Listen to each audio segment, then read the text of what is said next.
कवि थे, उनके दिमाग में एक भावना थी कि जो बलिदान और समर्पण की भावना होती है वो आदमी को बड़ी बड़ा बना देती है।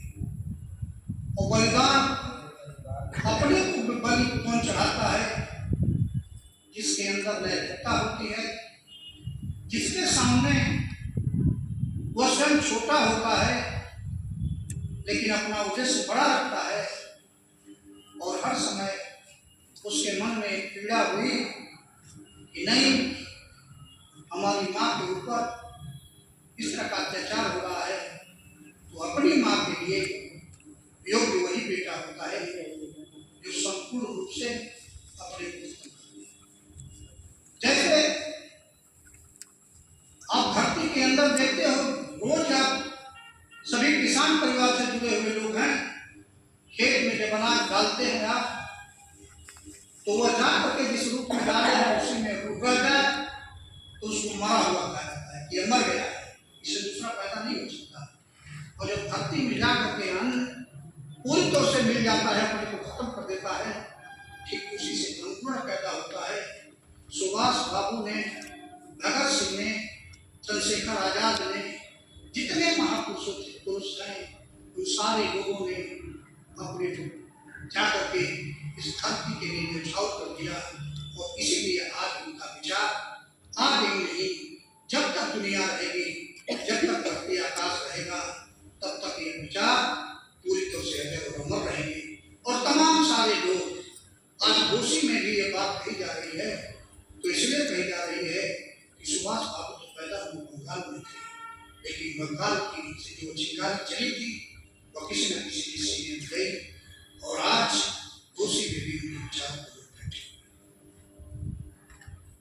दूसरी चीज, सबके शरीर में आग होती है, आग खत्म हो जाए तो आदमी पूरी तौर से खत्म हो जाता है। अगर शरीर से आप देखते हो कि कोई व्यक्ति मर गया, उसकी शरीर पूरी तौर से ठंडी हो जाती है। अगर उसके शरीर में गर्मी है, आग है, आग जल रही है, तो निश्चित है कि स्वस्थ रहेगा। और जब आग तेज होती है और तेज होकर के उबाल मारती है, किसी उद्देश्य के लिए उबाल मारती है, परिवर्तन के लिए उबाल मारती है, तो बहुत बड़ा परिवर्तन हो जाता है। और जब आग उबलती है, अपने के लिए उबलती है कि फला व्यक्ति हमारे सामने कैसे खड़ा हो गया, तो हिंसा शुरू कर देती है। इसलिए आग बहुत अच्छी चीज है, लेकिन आग हर समय संभाव के लिए पैदा हो जाए, आग गड़बड़ाने के लिए पैदा हो जाए, आग औरत और मर्द में भेद खत्म करने के लिए पैदा हो जाए, तो आग विवेकानंद के अंदर भी पैदा हुई थी, आग गांधी के अंदर भी पैदा हुई थी, वही आग और अम्बेडकर के अंदर पैदा हुई थी। और आग ने आज देख करके पूरे देश में गड़बड़ा भी खत्म कर दी।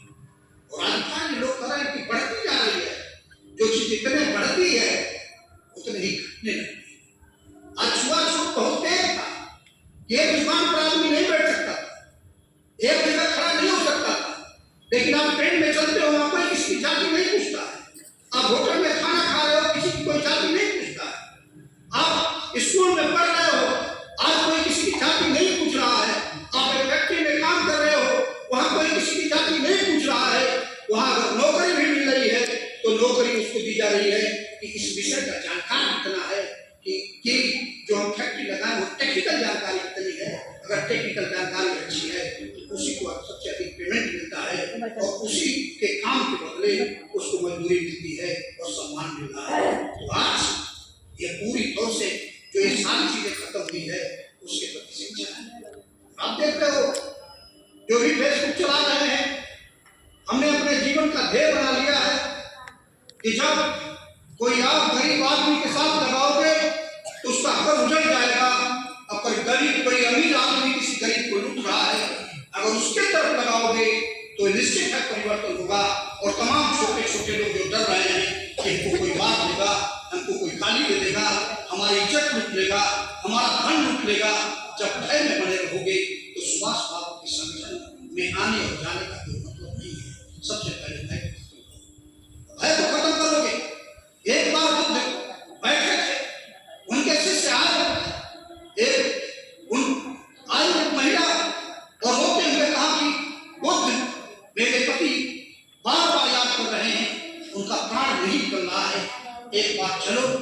आप उससे मिल लो, अंतिम समय उनका चल रहा है और आप नहीं लोगे तो उनका प्राण निकल जाएगा। और जैसे बुद्ध कहते हैं कि हाँ वो तो बहुत अच्छा व्यक्ति था, चलो मैं चलता हूँ, और बुद्ध जाते हैं और जाने के बाद उसके बगल में बैठ जाते हैं।